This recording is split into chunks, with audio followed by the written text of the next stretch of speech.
Olá, eu sou Viviane Lopes, neuropsicóloga, e hoje estamos lançando o primeiro episódio do Neuropod, Conversas que Curam. Hoje, no nosso primeiro episódio, vamos falar sobre parentalidade durante o processo de separação.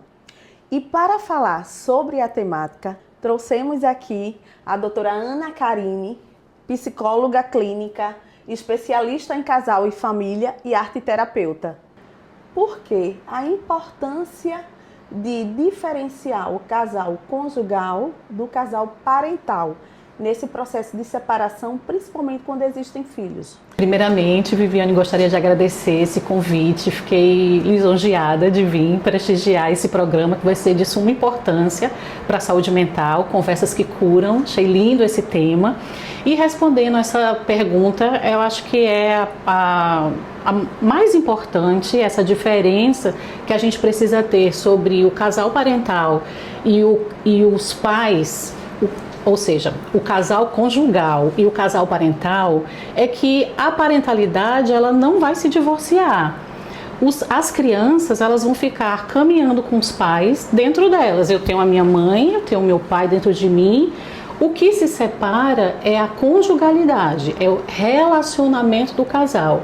E isso precisa estar muito entendido no mundo adulto, para que os pais possam passar essa informação para a criança e ela não ficar perdida nessa separação, achando que vai também se separar e perder o contato com a mãe e o contato com o pai. Durante esse processo, Ana, os pais cometem muito erros, né, envolvendo esses filhos, e esses filhos começam de fato a carregar essas demandas. De que forma, né, você fala um pouco e traz essa questão para que possa ser evitado esses erros e esses filhos não carreguem de forma tão intensa essas demandas? Acho que a gente precisa pensar, né, no olhar sempre de proteção. A criança e o adolescente, vamos falar aqui dos filhos, né, criança e adolescente, que é o que a gente vê na nossa prática clínica, os que mais aparecem com sofrimento, né, pós-separação. Muito importante o respeito, cuidado com difamação, com falar mal. O filho precisa saber que ele não tem que escolher, que ele não precisa fazer uma aliança, que ele vai poder conviver de forma amorosa, afetuosa, que não vai mudar o vínculo. Ali o que se separa são os pais, então a criança ou o adolescente, ele precisa ser informado com clareza dessa separação e ali não trazer o filho para a disputa, né? Para participar do ressentimento. A gente sabe que separação tem ressentimento, tem conflito, tem muita discordância, mas na hora de ser esses pais, né, na parentalidade, é importante que se separe as minhas divergências aqui com você e a proteção com a criança e com o filho. Então, fazer chantagens emocionais, falar mal. A criança ela é constituída pelo pai e pela mãe. Então, quando o pai ou a mãe fala mal um do outro, ela também vai se sentir mexida, ela vai se sentir absorvendo essa demanda, ela vai começar a ficar com o humor também mais deprimido. É responsabilidade, né, de proteção. Acho que o erro mais comum é não proteger. E o que você traz, Ana, é muito importante. Por quê? Você está falando aí do diálogo, o diálogo verbalizado.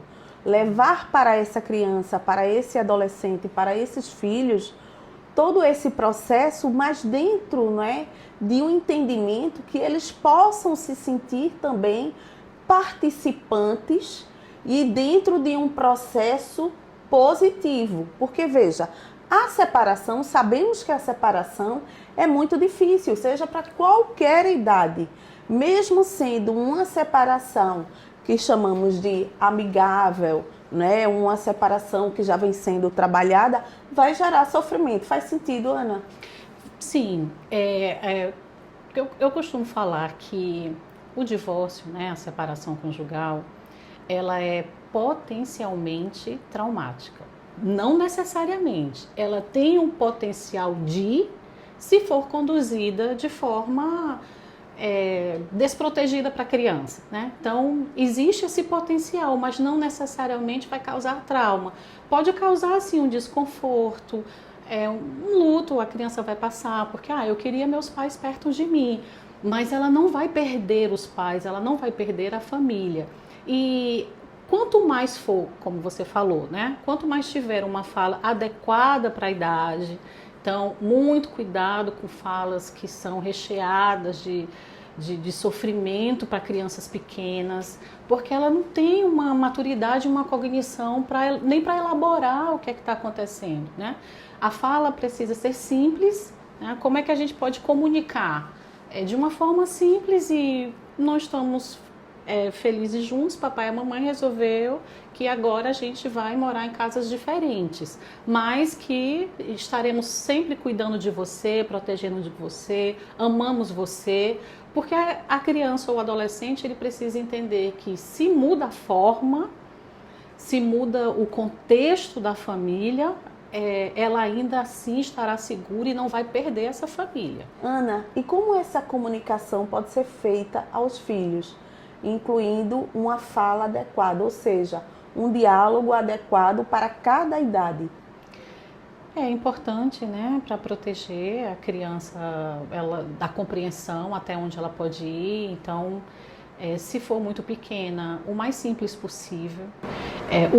O ideal seria que os dois pudessem juntos tá alinhado e chegar junto com a criança e falar, o papai, a mamãe, a gente decidiu, então nós decidimos que estaremos mais felizes nesse momento morando em casas separadas. E na hora da comunicação, sempre frisar que essa separação vai acontecer porque eles decidiram, mas que estarão sempre presentes na convivência, na educação. O que vai mudar é a rotina, mas não vai mudar o nosso cuidado com você, o nosso amor por você, o nosso vínculo, a nossa proteção. Eu estou batendo muito nessa tecla da proteção porque a maior fantasia, o maior medo da criança, a fantasia que ela tem assim, mais catastrófica é de ser abandonada. A criança tem muito medo de abandono e de rejeição. Em alguns arranjos familiares, a maioria a mãe fica com a criança, o pai sai, né? Então é importante, quantas vezes a criança precisar, ele falar que agora ela terá 2 casas, ou se ele for para a casa da mãe dele, né, para a casa da avó, falar que a gente vai estar sempre juntos, finais de semana você vai estar comigo. A criança ela precisa saber que vai ainda ter uma rotina, apesar da mudança. E claro, na hora da comunicação, incentivar com que a criança ou o adolescente pergunte.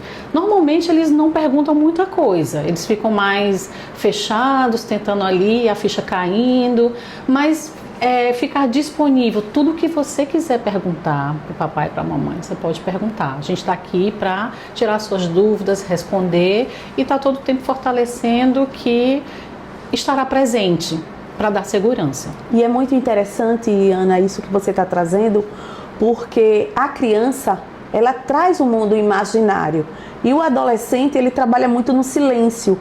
Então esse medo vai estar presente tanto na infância quanto no adolescente, né? E esse diálogo, quando existe uma comunicação, que chamamos de uma comunicação fluida e assertiva, tudo flui de forma positiva, principalmente se a criança estava inserida em um ambiente que gerou traumas, não é verdade?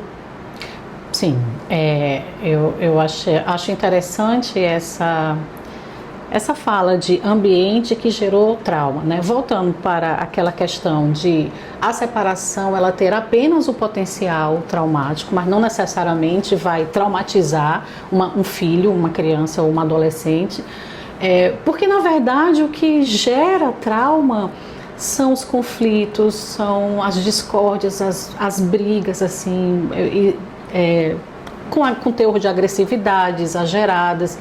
e a presença dos filhos nesse meio. Então, isso pode acontecer na separação, pós-separação ou dentro do casamento. O que vai gerar maior sofrimento aos filhos são as discórdias e brigas, eu estou falando assim, né, gente, de forma exagerada, né, que tenha um teor de agressividade ou violência ou difamação ou xingamento. Então, se a separação ela for conduzida com respeito e dignidade e nessa intenção de proteger o filho, a gente vai entender como psicólogo que foi uma separação muito positiva.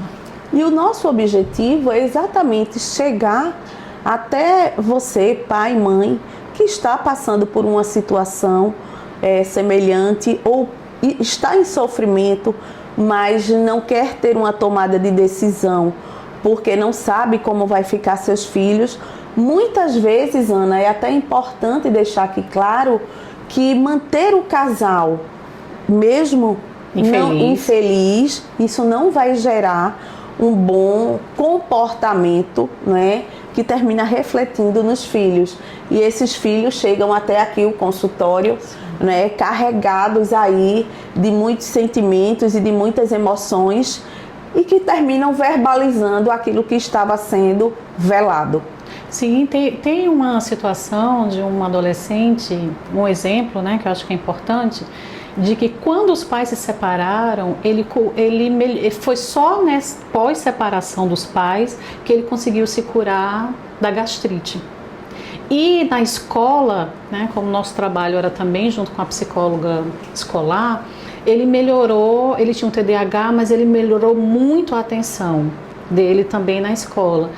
E porque quando os pais se separaram, eles pararam de brigar na frente, né, do adolescente. Então, é sempre esse cuidado, né, atenção. O adulto da relação são os pais.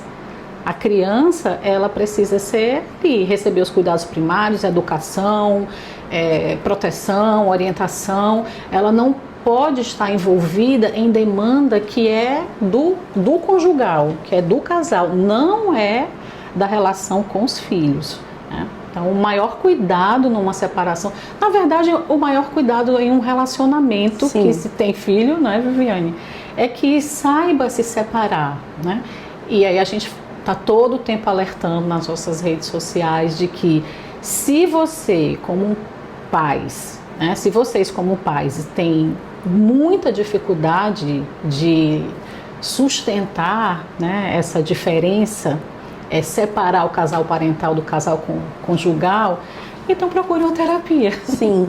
Para poder, né, ter esse momento, sim, também seu de suporte, porque educar filho também, né, não é muito fácil, a gente entende e tem empatia com os desafios dos pais, mas que a prioridade é a proteção da criança e do adolescente. Isso, e Ana, foi importantíssimo você falar essa questão da forma como a criança ela vai interagir, porque inclusive é exatamente diante dessa dinâmica familiar, diante desses relacionamentos ali de conjugalidade, de parentalidade, que ela vai se constituindo, que ela vai constituindo a subjetividade dela e ela vai se relacionar futuramente com outras pessoas. Então, eu acho que isso é fundamental a gente deixar claro aqui, não é, que o meio, ele vai ser um meio que vai direcionar essa criança à forma como se relacionar no mundo externo. Ana, e de que forma os pais podem identificar que seus filhos, tanto a criança quanto o adolescente, eles estão em sofrimento? Eles têm bastante dificuldade, Viviane, de identificar, né? Mas porque estão ali envolvidos nos seus processos, nos seus conflitos, nesse processo de separação, né? Mas é importante que eles observem o que mudou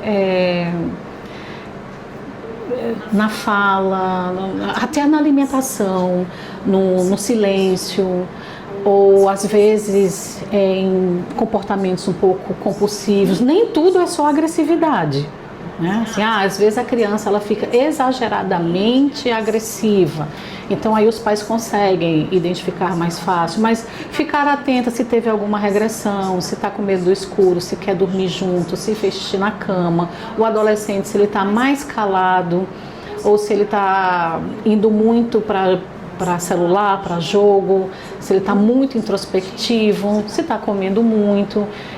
Às vezes são situações que parece que ele está tentando ali lidar emocionalmente, tentando se regular, mas pode ser que consiga, né? A gente não quer nada perfeito, a gente não precisa ser perfeito, ele vai passar por uma adaptação e luto, mas talvez nesse momento de uma percepção de uma mudança acentuada, tem mudanças graves, mas assim, quando começa a se acentuar, acho que já seria um bom momento de procurar uma psicoterapia para a criança ou adolescente ou para a família. E falando em sintomas, sintomatologias, né, trabalhando com a psicossomática, eu percebo muito que eles trazem no nível de adoecimento orgânico mesmo, né? É aquela condição de adoecer mais, porque adoecendo eu tenho os meus pais por perto, para cuidar, exatamente. Atenção. Então, você que é pai, que é mãe, né, está nesse processo, é importante observar e olhar. Eu sei que é muito difícil, porque você está imerso ali no mundo novo, numa realidade que será um pouco diferente, né, mas que esse filho e esse adolescente e essa criança vai sim trazer alguns sintomas como reação, né, como fala, porque eles trazem de forma muito silenciosa. Para concluir esse episódio, queremos deixar aqui uma mensagem para você, ou melhor, para vocês, né? A separação, quando ela existe, ela pode sim existir de forma saudável, de forma mais tranquila, causando menos dores para vocês, pais, e para os seus filhos. O diálogo, ele é fundamental, independente da idade. Deixando claro que, muitas vezes, a separação ela é mais saudável do que o estar junto. Porque estar junto da pessoa que você não ama, você vai gerar conflitos para os seus filhos. Então, vocês poderão ser, sim, pais melhores separados do que juntos. E, inclusive, ter uma boa relação entre si. Eu quero agradecer a doutora Ana, né, uma pessoa fundamental nesse processo aqui para falar sobre conjugalidade e parentalidade. Nesse primeiro episódio de lançamento, Conversas que Curam, né? Teremos aí muitos... Eu que agradeço, Viviane. Espero ser convidada para outros temas tão relevantes como esse. Eu fico muito feliz com esse podcast. Acho que vai ser um sucesso. Parabéns pela ideia. E eu gostaria de finalizar, né? Acho que a gente já passou essa mensagem, mas deixar aqui frisado de que quando o casal se separa, os pais permanecem, filho é para sempre. Muito obrigada, Viviane. Perfeito. E você que se identificou com Conversas que Curam, fica aqui com a gente, encaminha para um parente, um amigo, uma amiga que está passando por esse processo. E até o próximo episódio. Fica com a gente.